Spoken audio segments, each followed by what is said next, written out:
கர்த்தருடைய பரிசுத்த நாமத்திற்கு மகிமை உண்டாவதாக. இந்த 10வது நாள் கூடுகைக்கு வந்திருக்கிற உங்கள் யாவரையும் கர்த்தராகிய இயேசுவின் நாமத்தினால வாழ்த்துகிறேன். ஒவ்வொரு நாளும் ஒவ்வொரு பட்டணம், மலைகள், கடலை குறித்து தியானித்து கொண்டு வருகிறோம். இன்றைக்கு உபாகமம் 27ஆம் அதிகாரம், உபாகமம் 27ஆம் அதிகாரம் 11 13 வரைக்கும் நாம் பார்க்க போகிறோம். வாசிக்கலாமா?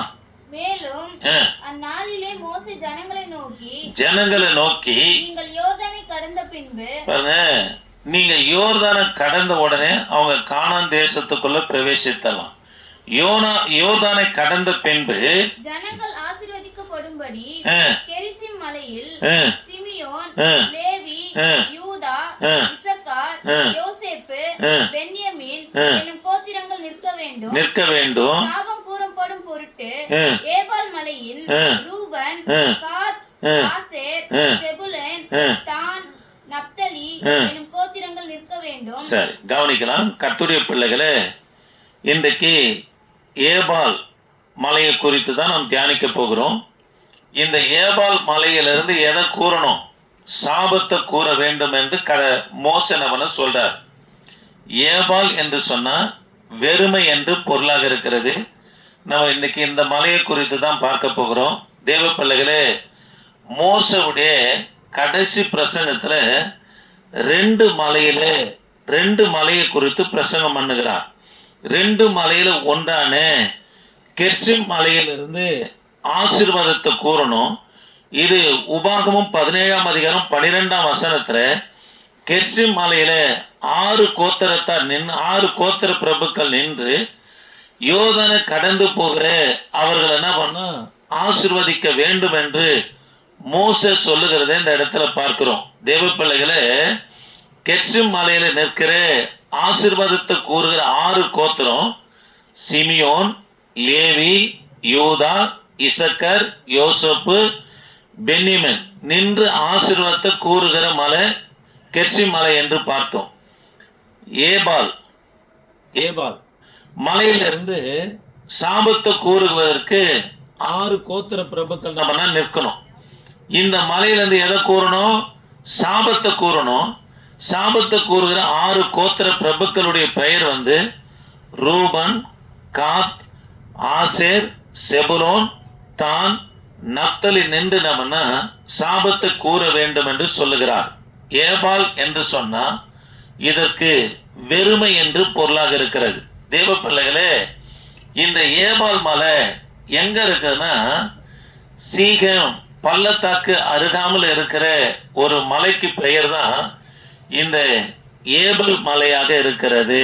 ஆமே, இந்த மலை தேவ பிள்ளைகளே, அது மாத்திரமல்ல, சமரியா பெண்ணை சந்தித்து ஆண்டவர் அதாவது தண்ணீர் கேட்டார் இல்லையா, அது பக்கத்தில் இருக்கிற மலை தான் கெர்சிம் மலை.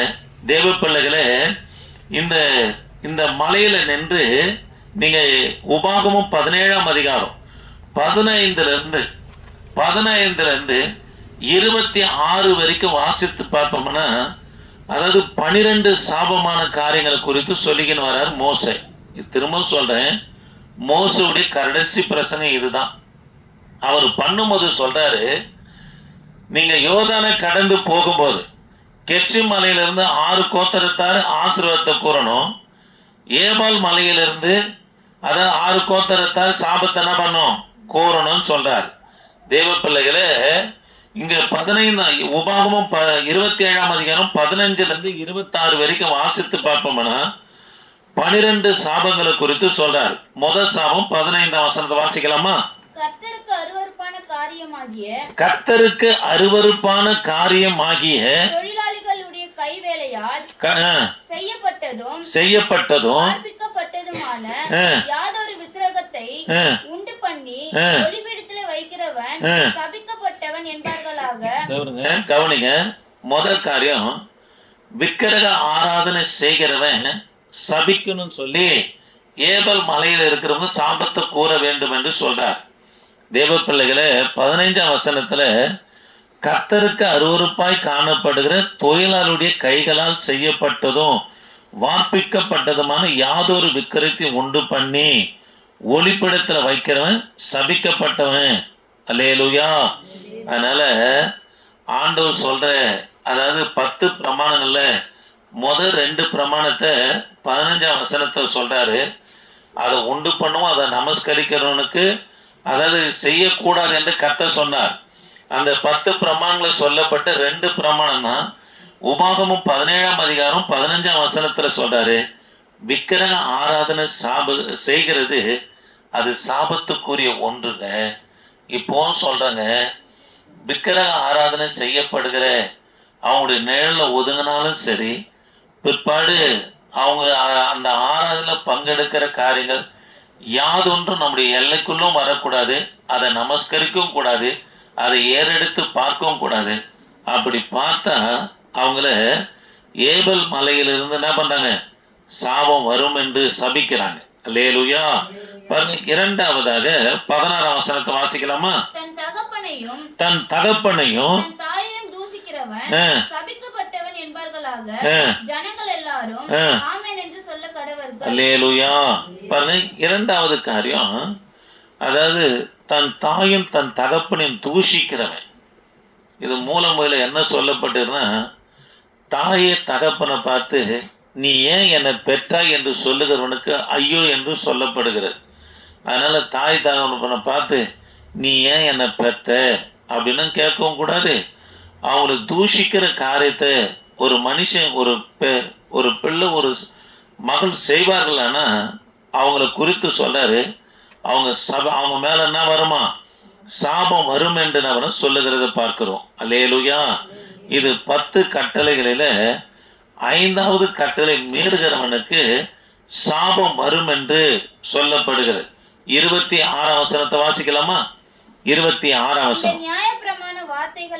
இந்த நியாயப்பிரமாண வார்த்தைகள் எல்லாம் கைக்கொண்டு நடவாதவன் சபிக்கப்பட்டவன் என்பார்களாக. அல்லேலூயா.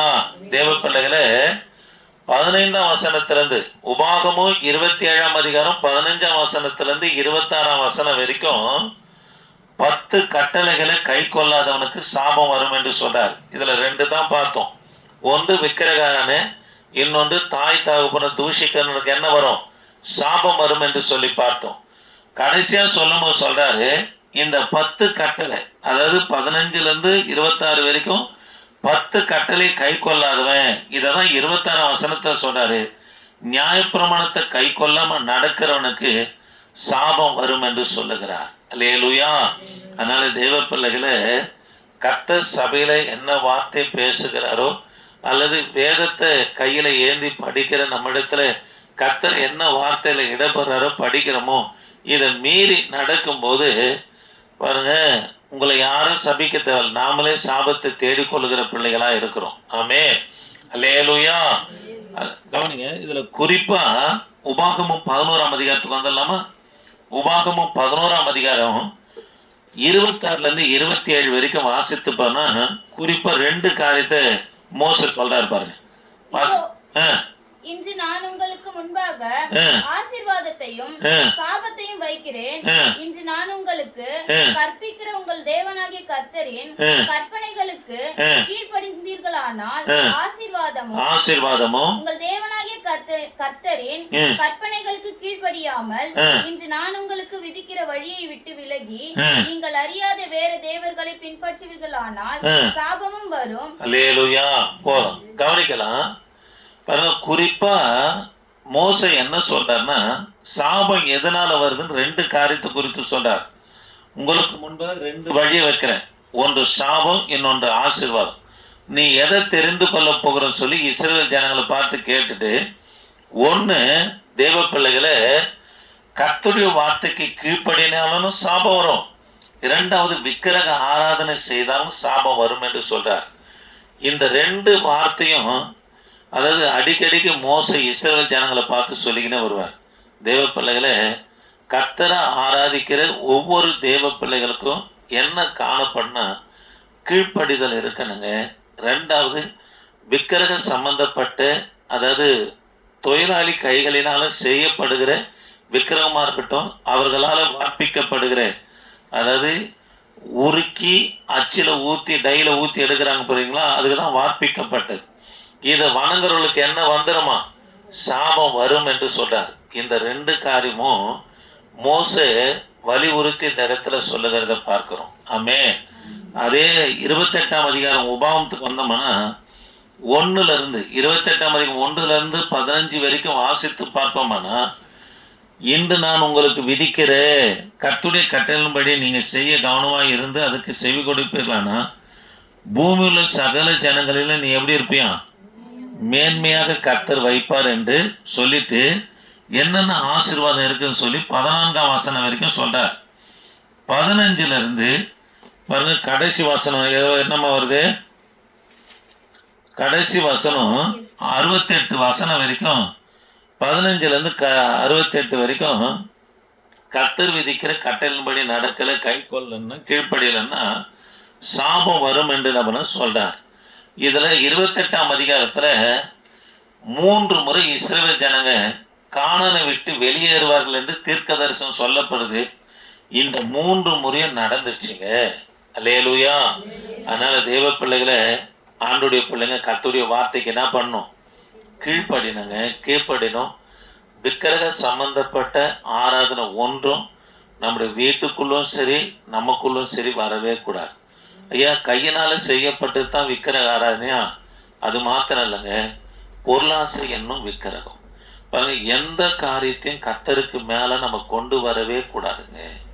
நம்ம தூங்கி எழுந்த உடனே ஜெபம் வேத வாசிப்பு என்ற சிந்தனை இல்லாம வேற எது மேல சிந்தனை போதும். சிலர் பார்த்தீங்கன்னா பிள்ளைகளை எழுந்த உடனே பார்ப்பாங்க, இல்லைன்னா அவங்க வைத்திருக்க பொன் பொருள் மேலேயே சிந்த போய்கின்னு இருக்கும். இதெல்லாம் விக்கிரக ஆராதனைங்க. நம்ம எழுந்த உடனே நம்முடைய சிந்தை எங்க இருக்கணும்? ஜெபம் வேத வாசிப்புல இருக்குமானா உண்மையாலுமே நீ கர்த்தரை தேடுகிறன்னு அர்த்தம். அல்லேலூயா. அதனால பொருளாசு கர்த்தருக்கு மேல எந்த காரியத்தை கொண்டு வருமோ, கர்த்தருக்கு கொடுக்கப்படுகிற நேரத்தை எந்த மனுஷனுக்கு நம்ம கொடுக்கிறோமோ, இதெல்லாம் எதில் சேர்க்கப்படுதுன்னா விக்கிரக ஆராதனையா இருக்கு. ஞாயிற்றுக்கிழமை ஆராதனை நடக்கும். இதை விட்டுட்டு நம்முடைய சொந்த பந்தங்களுடைய விசேஷங்கள்ல காணப்படும். இதுவும் ஒரு விக்கிரக ஆராதனை. கர்த்தருடைய நேரத்தையும் யாருக்கும் கொடுக்கக்கூடாது, கர்த்தருடைய இடத்தையும் யாருக்குமே கொடுக்கக்கூடாது. அதுதான் என்னவா இருக்குது? விக்கிரக ஆராதனை. கர்த்தருக்கு மேல எதையும் என்ன பண்ணக்கூடாதுன்னா கொண்டு வரவே கூடாதுங்க. அல்லேலூயா, அல்லேலூயா. சரி, இன்றைக்கு யாரு சபிக்கப்பட்டவன் என்று சொல்லி ஒரு 3 காரியத்தை உங்களோடு சொல்லி முடிக்கும்படியா விரும்புகிறேன். எரேமியா தீர்க்க தரிசன புஸ்தகம் பாருங்க, மனுஷன் மேல் நம்பிக்கை வைத்து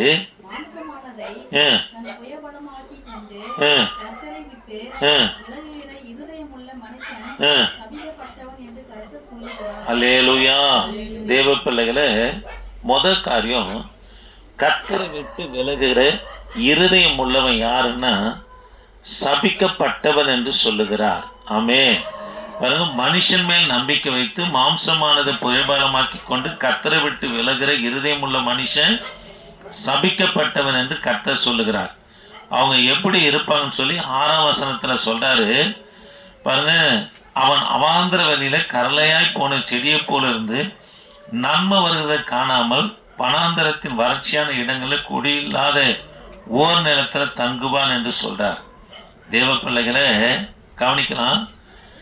மனுஷனை நம்பி கர்த்தரை விட்டு விலகிறவன் யாராம்? சபிக்கப்பட்டவன். இவன் எதை காணமா, இவன் என்னத்தை எப்படி இருப்பான் என்று சொல்றாருன்னா, கவனிங்க தேவ பிள்ளைகளை, நன்மை வர்றதை காண மாட்டான்றார். அதனால ஊழியமா இருக்கட்டும், பிள்ளைகளுடைய காரியங்களாக இருக்கட்டும், வேலையா இருக்கட்டும், நம்முடைய குடும்பமா இருக்கட்டும், மனுஷனுடைய வாக்குறுதிகளை வச்சு கர்த்தருடைய பிள்ளைங்க திட்டமிடவே கூடாது. இப்போவும் சொல்றேன், மனுஷனுடைய அதாவது வாக்குறுதிகளை வச்சு ஆண்டுடைய பிள்ளைங்க திட்டமிடவே கூடாது. சில ஊழியங்கள் ஸ்தாபகங்களை வச்சு தங்கள் ஊழியங்களை திட்டமிடுவாங்க, தலைமை ஊழியக்காரரை வச்சு தங்களுடைய ஊழியங்களை திட்டமிடுவாங்க, அல்லது விசுவாசி காணிக்க தசம்பாகத்தை வச்சு ஊழியங்களை திட்டமிடுவாங்க, இல்லைன்னா தங்களுடைய வருமானத்தை வச்சு கூட குடும்பத்தை இப்படிலாம் நடத்தணும்னு சொல்லி திட்டமிடுவாங்க. அந்த திட்டத்தெல்லாம் எப்போ குப்பையில் போடுங்க. எது எப்படி இருந்தாலும் நம்முடைய திட்டம் கர்த்தர் மேலே தான் இருக்கணும். ஆண்டவர் என்ன சொல்றாரோ அதை வச்சு தான் திட்டமிடணுமே தவிர, அதுதான் வாய்க்கும், அதுதான் நடக்கும், அதுதான் ஆசீர்வாதம் நம்ம குடும்பத்துக்கும் ஊழியத்துக்கும் கொண்டு வரும். அதனால மனுஷனை விட்டு விலகிறவன், அதாவது மன்னிக்கணும், மனுஷன் மேல் நம்பிக்கை வைத்து மனுஷனை தன் பொழிவை மாக்கி கொண்டு கர்த்தரை விட்டு விலகிற மனுஷன் யாராம்? சபிக்கப்பட்டவன். அவங்க எதை காண மாட்டாங்களாம்? நன்மை வரத்தை காண மாட்டாங்க என்றார். அதே கர்த்தர் மேல் நம்பிக்கை வைத்து கர்த்தரையே நம்பிக்கொண்டு இருக்கிற மனுஷன் பாக்கியவான். அவன் நீரண்டையில் நாட்டப்பட்டதும் கால்வாய் ஓரமாய் தன் வேரை விடுகிறதும் உஷ்ணம் வருகிறத காணாமல் இலை பச்சையாக இருக்கிறதும் என்று சொல்லி பார்க்கிறோம். அதனால் நீ கர்த்தரை நம்பினேன்னா உஷ்ணம் வரத்தை நீ காண மாட்டேன்றார். அப்படின்னா கர்த்தரை நம்பினா பாடு வராது, பிரச்சனை வராது, போராட்டம் வராதுன்னு சொல்ல வரல. வந்தாலும் அவர்களுடைய பாதிப்பு ஒன்று அணுகாதுன்னு சொல்கிறார். அல்லேலூயா. அதனால் யாரை நம்பணும்? கர்த்தரை மட்டும்தான் நம்பணும். மனுஷனை நம்பி ஆண்டவரை விட்டு விலகி போகிற இருதயம் உள்ளவன் யாரு? சபிக்கப்பட்டவன் என்று சொல்றார். ஆமே. அல்லேலூயா. இன்னொரு வசனத்தையும் வாசித்தரலாமா? கொரிந்தியருக்கு போயிடலாமா? கொரிந்தியருக்கு போயிடலாம். 1 கொரிந்தியர் 16ஆம் அதிகாரம், 1 கொரிந்தியர் 16ஆம் அதிகாரம் 22ஆம் வசனம். இது அடிக்கடிக்கு நான் சிந்தித்து பார்ப்பேங்க. இந்த வசனத்தை வாசிக்கலாமா? 16. கர்த்தராகிய இயேசு கிறிஸ்துவினிடத்தில் அன்பு கூறாமல் போனால், அன்பு கூறாமல் போனா அவன் சபிக்கப்பட்டவனாய் இருக்க கடவன். பாருங்க, வாங்க கவனிங்க. கர்த்தரிடத்துல நீ அன்பு கூறலன்னு வச்சுங்களேன், நீ யாரா? சபிக்கப்பட்டவன் சொல்ற. நீ கர்த்தரிடத்துல அன்பு கூறுவேன்னா அவர் மேல முழு நம்பிக்கை இருக்காங்க. ஆமே. அல்லேலூயா, அல்லேலூயா. சரி, இரண்டாவது காரியத்துக்கு போகலாம். இரண்டாவது காரியம் எரேமியா தீர்க்க தரிசன புஸ்தகத்துக்கு வந்துடலாமா? அதே எரேமியாவுக்கு வந்துடலாம். எரேமியா தீர்க்க தரிசன புஸ்தகம் 48ஆம் அதிகாரம், 48ஆம் அதிகாரம் 10ஆம் வசனத்தை வாசிக்கலாமா? 48:10. வேலையை அசதியாய் செய்கிறவன் சபிக்கப்பட்டவன், ரத்தம் சிந்தாதபடிக்கு தன் பட்டயத்தை அடக்கிக் கொள்ளுகிறவன் சபிக்கப்பட்டவன். அல்லேலூயா. சரி, இங்க கவனிக்கலாம். இரண்டாவது காரியம், கர்த்தருடைய வேலையை அசதியா செய்கிறவன் சபிக்கப்பட்டவன் என்று சொல்றார். தேவ பிள்ளைகளே, இதைதான் அப்போஸ்தலனாகிய பவுல் புதிய ஏற்பாட்டில் சொல்றாரு. நான் மனுஷனை நாடி பிரசங்கம் பண்ணுவேனா, மனுஷனுக்கு பிரியமானதை செய்வேனா, நான் யாரு அல்லன்றாரு.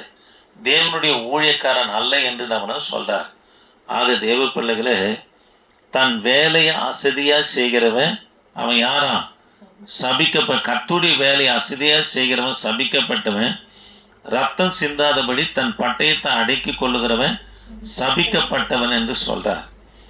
நம்முடைய பிரசங்கம் பண்றோம் அப்படின்னா வெறும் ஆசீர்வாதம் கிருபை இதை பேசணும்னா இப்போ கூத்தாடுறாங்க பாருங்க. பாவத்தில் உழுந்து போயிட்டு சபை சாத்தப்பட்டு தலைமறைவாக இருக்கிறாங்க.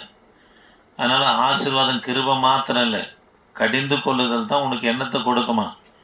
வெளிச்சத்தை, போதக சிச்சையே ஜீவ வழி, கடிந்து கொள்ளுதல் தான் உனக்கு என்னவா இருக்குன்னா வெளிச்சத்தை கொடுக்கும் சொல்லி சாலமோன் ஞானி சொல்றார். அதனால கடிந்து பிரசங்கம் பண்ணாதான் உன்னை எதுக்கு நேரம் வழி நடத்துதுன்னா பரலோகத்துக்கு நேரம் வழி நடத்துதுன்னு அர்த்தம். அல்லேலூயா. அதனால ரத்தம் சிந்தாதபடிக்கு தன் பட்டயத்தை அடக்கி கொள்ளுகிறவன் சபிக்கப்பட்டவன்னா வேதத்தை கொண்டு பாருங்க ஆசீர்வாதமாக பேசணும். பாருங்க, கடிந்தும் பேசணும். கடிந்து கொள்ளுதல் இல்லாமல் அவங்க எங்கே வர முடியாது? ஜீவ வழிக்கு வர முடியாது என்று வேதத்தில் வாசிக்கிறோம். அதனால் தேவ பிள்ளைகளை, கர்த்தருடைய வேலையை அசதியாய் செய்கிறவன் சபிக்கப்பட்டவன் என்று பார்க்கிறோம். அதனால் சபையில் கர்த்தருடைய வேலையை செய்கிறோமா, ஊழியம் செய்கிறோமா, சுவிசேஷம் சொல்கிறோமா, அதை பயபக்தியோடு கர்த்தருடைய பிள்ளைங்க செய்யலைன்னா என்னதான் வரும்? சாபம் தாங்க வரும். கர்த்தருடைய வேலையை அசதியாக செய்யக்கூடாது. அதை மற்ற கவனிங்க, இதுதான் கர்த்தருடைய வேலைன்னு தெரிஞ்சிச்சுன்னா அதை எப்படி செய்யணும்னா பயபக்தியோடு கர்த்தருடைய பிள்ளைங்க செய்யணுங்க. அசதியாக மட்டும் என்ன பண்ணக்கூடாது? செய்யவே கூடாது. அல்லேலூயா. அப்படி அசதியாக செய்கிறவன் யாரா? சபிக்கப்பட்டவன் என்று பார்க்கிறோம். அதனால கர்த்தருடைய வேலை என்பது அது இங்கே ரோமருக்கு நிருபம் 12ஆம் அதிகாரம் 11-13. ரோமர் 12ஆம் அதிகாரம் 11ஆம் வசனம் 13ஆம் வசனத்தில் அசதியாராம ஜாக்கிரதையாருங்க, ஆவில அனராருங்க, பரிசுத்தவனுடைய குறைவில் அவர்களுக்கு என்ன பண்ணுங்க, உதவி செய்யுங்கள் என்று சொல்றார். அதனால அசதியா மட்டும் இருக்கவே கூடாது, ஆவியில் அனலா இருக்கணும். கர்த்தருடைய வேலையை அசதியாகவே செய்யக்கூடாது. பாருங்க, வேதம் வாசிக்கும் போது பார்த்தீங்கன்னா வசனத்தை படிப்பாங்க, அதிகாரத்தையும் முடிப்பாங்க. அதுக்கு இடையில என்ன வாசித்தாங்க படிச்சுக்கிட்டு தான் போயிருப்பாங்க. என்ன படித்தாங்கன்னு அவங்களுக்கு தெரியாது. காரணம் என்னன்னா அசதி. கையில் வேதாகமம் இருக்குது, இதை கவனத்தை செலுத்தி படிப்புன்னு படிக்க மாட்டாங்க. இதை பற்றினா எதையே சிந்திச்சின்னு படிப்பாங்க. இதெல்லாம் அசதியான காரியங்க. அதெல்லாம் நமக்கு சாபத்தை கொண்டு வந்துடுங்க. வேதத்தை படிக்கும்போது எல்லாம் சிந்தனை, தேவையில்லாத காரியத்தெல்லாம் விலக்கிட்டு முழு கவனம் வேதத்தில் நீ செலுத்தி படிக்கும்போது தான் ஆவியானவர் உனக்கு மறைபொருளையும் கற்றுத்தருவார். என்ன படித்தன்ற காரியத்தை நம்ம அறிந்து கொள்ள முடியும். இல்லைன்னா அது சாபம் தாங்க வரும். சில பார்த்தீங்கன்னா ஜெபம் பண்ணிக்கின்னு செல்ஃபோனை நோண்டிக்கின்னு இருப்பாங்க. ஜெபம் பண்ணிக்கின்னு வெளியே யாருன்னா குரல் கொடுத்துன்னு இருப்பாங்க. அது ஜெபம் பண்ணிக்கின்னா என்ன பேசுகிறான்னு கவனிப்பாங்க. இதெல்லாம் ஜெபம் கிடையாது, கர்த்தருடைய வேலையை அசதியாக செய்கிற. இதெல்லாம் சாபமான ஒரு காரியங்க. கர்த்தருடைய வேலை, ஜெபம், வேத வாசிப்பு, ஊழியெல்லாம் அசதியாக செய்யவே கூடாது. அல்லேலூயா, அல்லேலூயா. நேரம்னா அந்த நேரத்தோடு செய்யணும். அசதியாக செய்தோம்னா அது என்ன வருமா, சாபம் வரும் என்று சொல்லி பார்க்குறேங்க.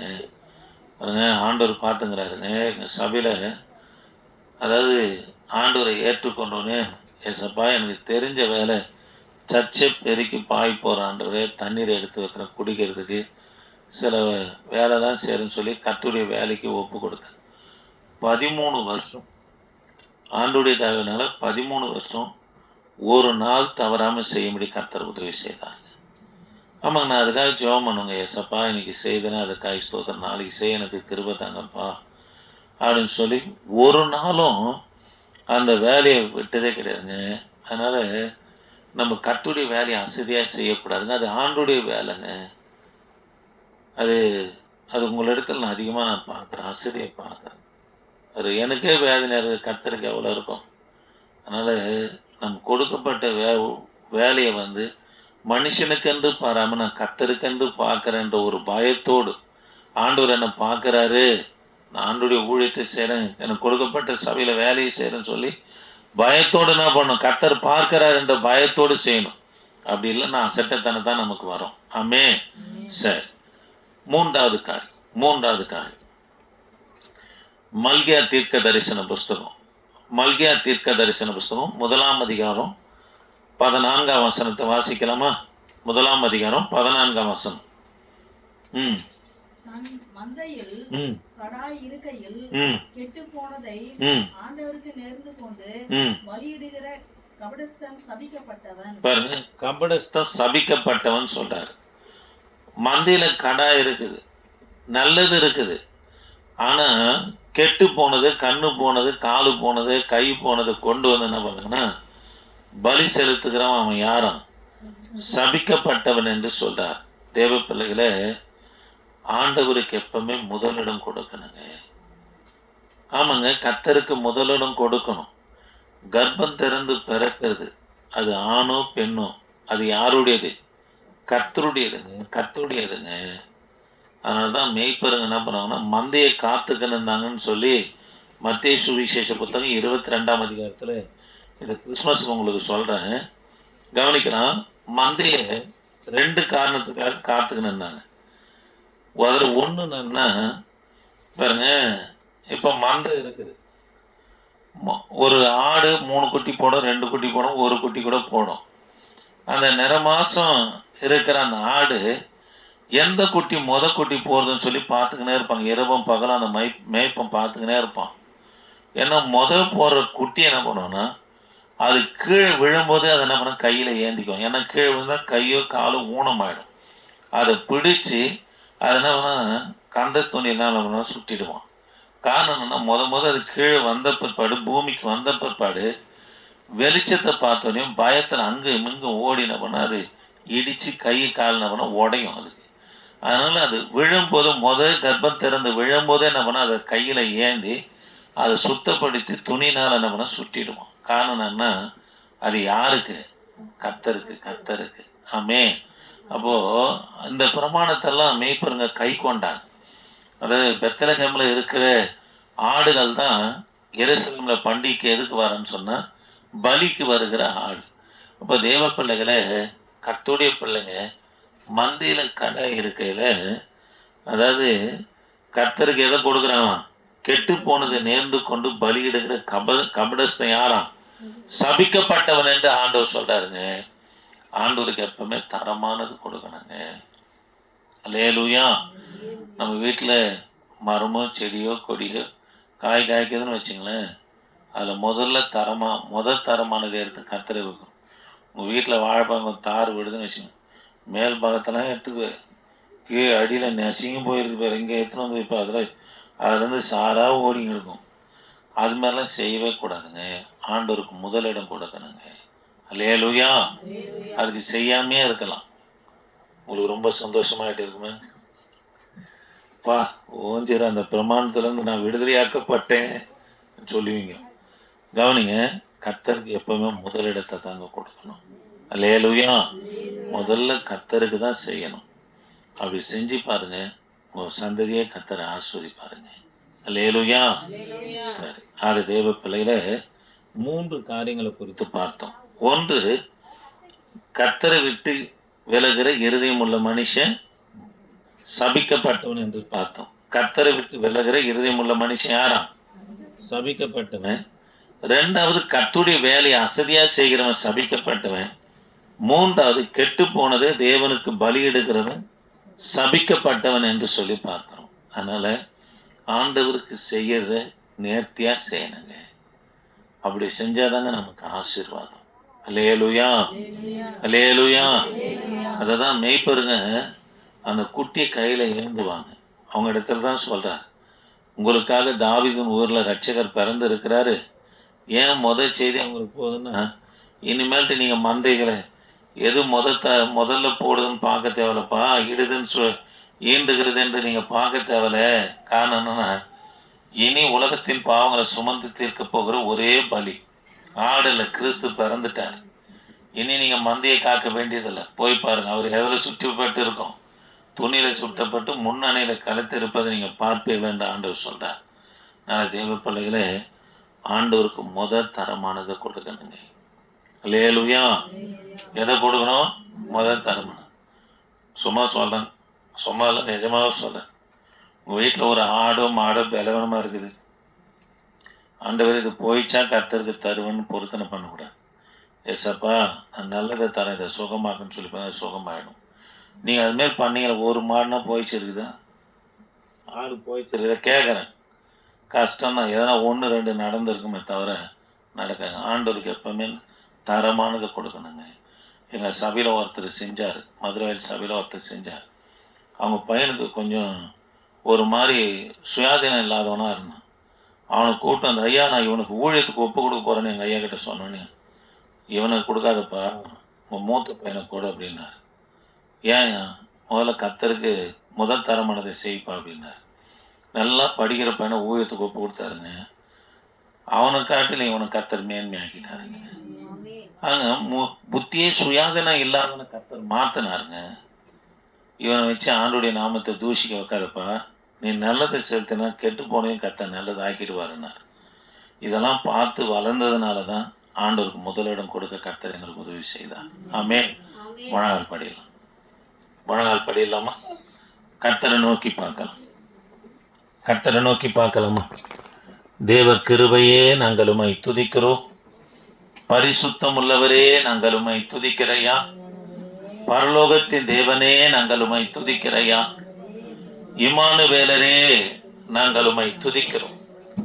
இயேசுவின் ரத்தம், இயேசுவின் ரத்தம், இயேசுவின் ரத்தம், இயேசுவின் ரத்தம். ஆண்டவரே சோத்ரம் சோத்ரம் சோத்ரம் சோத்ரம் சோத்ரம் சோத்ரம் சோத்ரம் சோத்ரம் சோத்ரம்.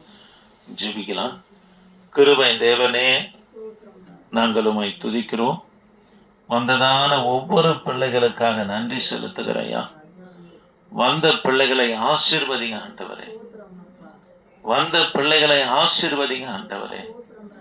அப்பா, இந்த கான்ஃபரன்ஸ் லைன்ல யூடியூப்ல கேட்குற பிள்ளைகளையும் ஆசீர்வதிங்க.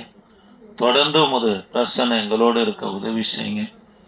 ஆண்டவரே, நாங்கள் ஆண்டவரே நல்லதை மட்டும் உமக்கு செய்து ஆசீர்வாதத்தை பெற்றுக்கொள்ள என் தகப்பனே நீங்கள் உதவி செய்யும்படி ஆட்சேபிக்கிறோம். தொடர்ந்து உமது பிரசன்னம் எங்களோடு இருக்கட்டும். ஆசீர்வதிங்க, பலப்படுத்துங்க. இயேசு நாமத்தை ஜெபிக்க நல்ல பிதாவே, ஆமென். சேர்ந்து சொல்லமா? என் முழுமே கர்த்தருடைய பரிசுத்த நாமத்தை ஸ்தோத்திரி. என் ஆத்துமாவே கர்த்தரை ஸ்தோத்திரி. அவர் செய்த சகல வருமானது. ஆமென். அல்லேலூயா, அல்லேலூயா, அல்லேலூயா. சரி, கர்த்தர் உங்களை ஆசீர்வதிப்பாராக. பிரைஸ் அல்லாஹ், பிரைஸ் அல்லாஹ்.